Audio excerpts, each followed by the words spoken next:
अगर आप भी चाहते हैं कि एसएस फिल्म्स मोतिहारी के ऑडियो वीडियो सबसे पहले आप तक पहुंचे, तो इस चैनल को सब्सक्राइब करें और साथ ही बेल आइकन को दबाना ना भूलें। Presented by SS Films Motihari. Music by Saurabh Aishwarya. बोलो बोलो बाबा बैजनाथ की।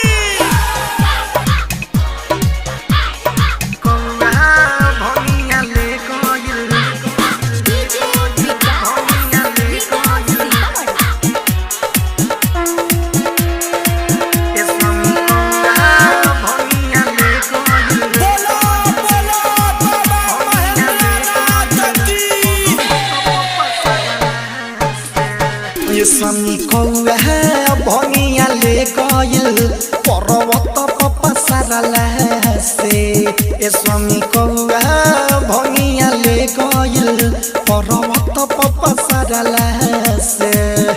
कथी पीसी जी ह कथी घीसी जी ह कथी पीसी जी कथी घीसी जी नहीं मिली निहारला से।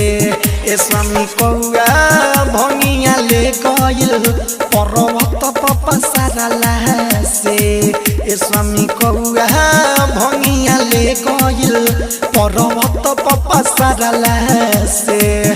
तो कथी घीसी जी हो कथी पीसी जी हो कथी घीसी जी कथी पीसी जी नहीं मिली निहारला से। स्वामी कौआ भंगिया ले गइल पर्वत पपसरला से।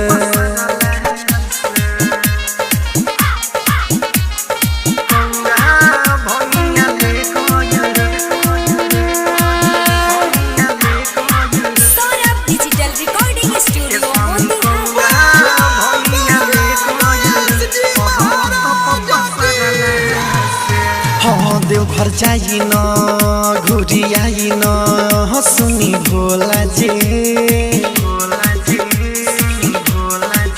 भांग के पाता न लहुकाता कहाँ बझोला जी।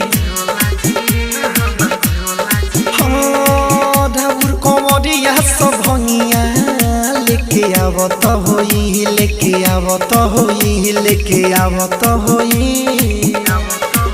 तो देवघर जाई न घुरी आई सुनी भोला जी। तो भांग के पाता न लहुकाता कहाँ बझोला जी। ढाबुर कोमरिया सब भंगिया लेके आवत होई लेके आवत होई लेके आवत होई। एही जानो मिली उहाँ जाके पिली गिराई न झगड़ला से। स्वामी कौआ भंगिया ले गइल पर्वत पपसरला से। स्वामी कौआ भंगिया ले गइल पर्वत पपसरला से।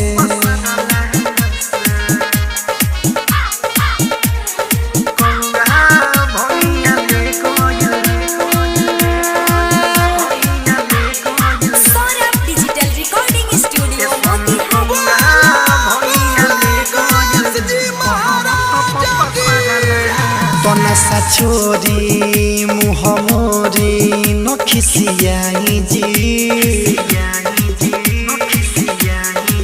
तो हलियाई रौआ खाई मेवा मलाई जी।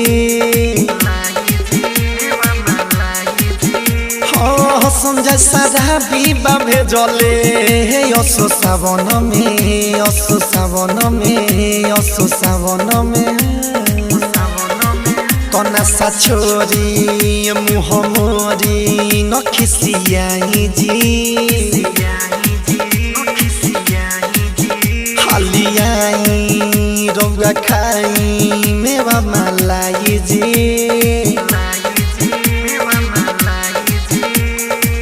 संजय सारा बाबे जले असो सावन में असो सावन में असो सावन में सौरभ ये सौरिया रतन रतन से रहेगा जाके मारला से ए स्वामी कौआ भंगिया ले गइल पर्वत पपसारला से ए स्वामी कौआ भंगिया ले गइल पर्वत पपसारला से तो कथी घेसी जी हो कथी पीसी जी हो कथी घेसी जी कथी पीसी जी नहीं मिली निहारला से ए स्वामी कौआ भंगिया ले गइल पर्वत पपसारला से।